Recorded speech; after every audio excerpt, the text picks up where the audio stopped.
கரந்தனை யானை முகந்தனை இந்தின் இளம்பிறை போலும் முயற்சினை அந்தி மகந்தனை ஞான குழுந்தனை புந்தியில் வைத்தடி போற்றுகின்றேனே. உருவாய் அருவாய் உளதாய் இளதாய் மறுவாய் மலராய் மணியாய் ஒளியாய் கதியாய் விதியாய் குருவாய் வருவாய் அருள்வாய் குகனே. ஆத்தாளை எங்கள் அபிராம வள்ளியை அங்கமெல்லாம் பூத்தாளை மாதுளம் பூ நிறத்தாளை பாசம் மங்குசம் கரும்பு மில்லும் மங்கை சேர்த்தாளை முக்கண்ணியை தொழுவார்க்கு ஒரு குறையும் இல்லையே. அனைவருக்கும் வணக்கம். நாம் ஸ்ரீ தேவி பாகவதத்தை சிந்தனை செய்து கொண்டு வருகிறோம். ஸ்ரீ தேவி பாகவதத்தின் முதல் ஸ்காந்தத்தின் முதல் கதையை நாம் இன்று காணவிருக்கிறோம். வனத்தில் கதை விருந்து. சனகாதி முனிவர்கள் சூத மகரிஷியிடம் ஸ்ரீ தேவி பாகவதத்தை எங்களுக்கு கூறுங்கள் என்று கேட்கின்றார்கள்.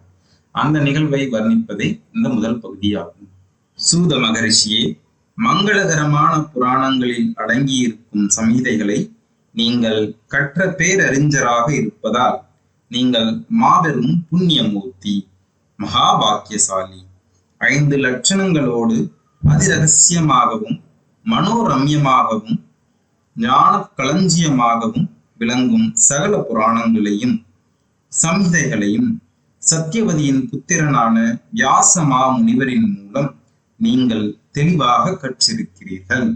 இத்தகைய சிறப்புடைய நீங்கள் எங்கள் புண்ணிய பலத்தால் நைமிசாரண்யம் என்னும் இந்த புனித இடத்திற்கு வந்து சேர்ந்திருக்கிறீர்கள். இந்த நைமிசாரண்ய வனம் மனோரகமானது, நம்பத்தகுந்தது, புண்ணிய ரூபமானது, கலிதோஷத்தை போக்குவது, மிகவும் உத்தமமானது. இத்தகைய இடத்திற்கு வந்திருக்கும் மகாபாக்கிய சீலரே, எல்லாம் அறிந்த பெரும் ஞானியான நீங்கள் நெடுங்காலம் வாழ வேண்டும். இங்குள்ள முனிவர்கள் அனைவருமே புண்ணியத்தை தரக்கூடிய புராண கதைகளை தங்களிடமிருந்து கேட்க விரும்புகிறார்கள். ஆகையால் வேதங்களுக்கு சமமான அப்புராணங்களை நீங்கள் அருள் கூர்ந்து எங்களுக்கு சொல்ல வேண்டும். 5 புலன்களோடு அறுசுவைகளை அறிவதில் ஆற்றல் மிக்கவர்களாகவும் இருக்கும் எந்த மனிதர்கள் புராணங்களை கேட்பதில்லையோ அவர்கள் விதிவசத்தால் தெய்வத்தினால் வஞ்சிக்கப்பட்டவர்கள். காதுகளற்ற பாம்புகளும் கூட ஆகாயத்தில் ஏற்படும் சப்த பேதங்களால் வியப்புறுகின்றன. மானிட யாக்கையை பெற்றவர்கள் நல்ல வாக்கியங்களை கேளாதிருப்பார்களானால் காதுகள் இருந்தும் அவற்றின் பயனை அடையாதவர்களாவார்கள். அறுசுவைகளினால் சிறியோருக்கு எப்படி ஆனந்தம் உண்டாகிறதோ அதுபோல் சத்திய வாக்கியங்களினால் பெரியோர்களின் செவி புலன்களுக்கு நல்ல ஆனந்தம் உண்டாகிறது. ஆகையால் சூத முனிவரே, இங்குள்ள முனிவர்கள் எல்லாம் கலியின் கொடுமைக்கு பயந்து புராணங்களை கேட்க வேண்டும் என்ற ஆர்வத்தோடும் பக்தி சிரத்தையோடும் இந்த நைமிசாரண்யவனத்தில் வசிக்கிறார்கள். இந்த உலகில் எவ்வகை மனிதர்களும் எப்படியாவது காலத்தை கழிக்க வேண்டும் என்பதுதான் இயற்கையின் விதி. மூர்க்கர்களோ காமம், பகல், தூக்கம், ஓயா பெண்ணின் மோகம், அகம்பாவம், அபவாதம் கூறுதல், வேட்டையாடுதல், சூது ஆடுதல், ஆடல், பாடல் முதலானவற்றில் வீணாக சஞ்சரித்து கவலையிலே காலத்தை கழிக்கிறார்கள். படித்த அறிஞர்களோ நூல்களை ஆராய்வதாலும் சாஸ்திர சிந்தனைகளாலும் தத்துவ ஞான விசாரணைகளாலும் காலத்தை கழிக்கிறார்கள். அத்தகைய சாஸ்திரங்கள் பலதரப்பட்டவை, அளவில் மிக பெரியவை. அவற்றில் வேதாந்தம் என்பது சாத்வீக குணம் எனவும், மீமாம்சம் என்பது ராஜச குணம் எனவும், தர்க்கம் என்பது தாமச குணம் எனவும் வரையறுக்கப்படுகின்றன. அதுபோலவே புராணங்களும் முக்குணங்களுடையன என்றும் 5 இலக்கணங்கள் உடையன என்றும் நீங்களே கதாரூபமாக எங்களுக்கு சொல்லியிருக்கிறீர்கள். அவற்றுள் பாகவதம் என்பது மிகவும் புண்ணியத்தை தரக்கூடியது, வேதத்திற்கு சமமானது, 5ஆம் வேதம் என போற்றப்படுவது. எல்லா வகை லட்சணங்களும் அமைந்த இந்த தேவி பாகவதத்தை பற்றி நீங்கள் முன்பு கூறியிருக்கிறீர்கள். இத்தகைய பரம அற்புதமான பாகவதமானது ஜீவன் முக்தியை நாடுபவருக்கு விரும்பியவாறே ஜீவன் முக்தி தரவல்லது.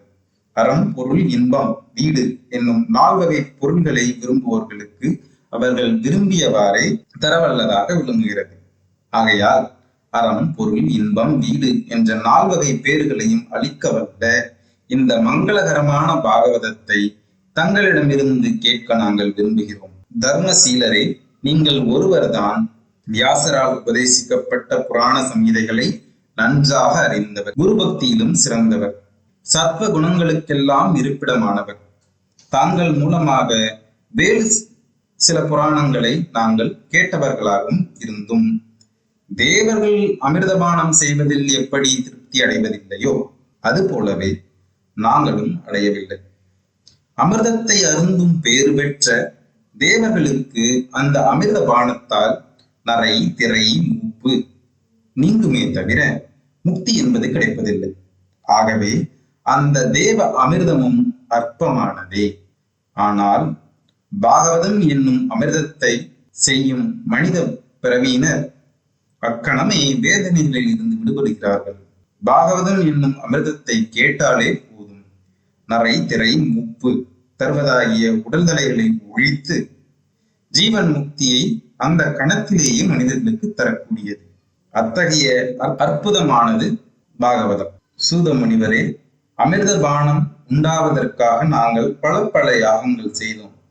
அப்படி செய்தும் நாங்கள் சாந்தி அடையவில்லை. யாகங்கள் எங்களுக்கு பிறப்பு, இறப்பு, துக்கங்களை நீக்கியதில்லை. யாகங்களின் பலன் சொர்க்கத்தை அடைவதும் மீண்டும் அந்த சொர்க்கத்தில் இருந்து மனித பிறவி எடுப்பதுமே ஆகும். அவ்வாறு சம்சார சக்கரத்தில் மாறி மாறி சுழல்வதே நிரந்தரமானதாகும். ஆகவே அதனால் நாங்கள் சிறிதேனும் சாந்தி அடையவில்லை. எல்லாம் அறிந்தவரே, முக்குண ஆத்மாகன இந்த கால சக்கரத்தில் சுழன்று கொண்டே இருக்கும் ஆன்மாக்களுக்கு ஞானம் உதயமாகாமல் ஒருபோதும் ஜீவன் முக்தி ஏற்படுவதில்லை. ஆகவே ஞானத்தினால்தான் கர்ம பந்தங்கள் அறுபடுமே தவிர யாக காரியங்களால் அது ஏற்படுவதும் இல்லை. ஆகையால் புனிதமும் தூய்மையும் வாய்ந்ததுமாக முக்தியை தருவதுமாக ரகசியமானதாகவும் எல்லா ரகசியங்களும் நிரம்பியதாகவும் ஜீவன் முக்தியை தரவல்லதுமாகவும் ஜீவன் முக்தர்கள் விரும்பத்தக்கதாகவும் விளங்கும் ஸ்ரீ தேவி பாகவத புராணத்தை எங்களுக்கு சொல்லி அருள்வீர்களாக. இவ்வாறு சவுனர் கேட்டார். நாம் இன்று தேவி பாகவத புராணத்தின் முதல் பகுதியாக முதல் ஸ்காந்தத்தில் நைமிசாரண்யவனத்தில் சனகாதி முனிவர்கள் சூத முனிவரிடம் தேவி பாகவத புராணத்தை எங்களுக்கு கூறி அருள வேண்டும் என்று விண்ணப்பம் செய்திருக்கிறார்கள். இதனை தொடர்ந்து அடுத்த பகுதியில் சூத முனிவர் என்ன சொல்கிறார் என்பதனை அடுத்த காணொளியில் சிந்திப்போம். வான்முகில் வளாது பெய்க, மலிவளம் சுரக்க, மன்னன் பொன்முறை அரசு செய்க, குறைவில்லாது உயிர்கள் வாழ்க, நான் மறை இரங்கல் ஓங்க, நற்றபம் வேள்வி மல்க, மென்மைகொள் செய்வ நீதி விளங்குக உலகமெல்லாம். நன்றி.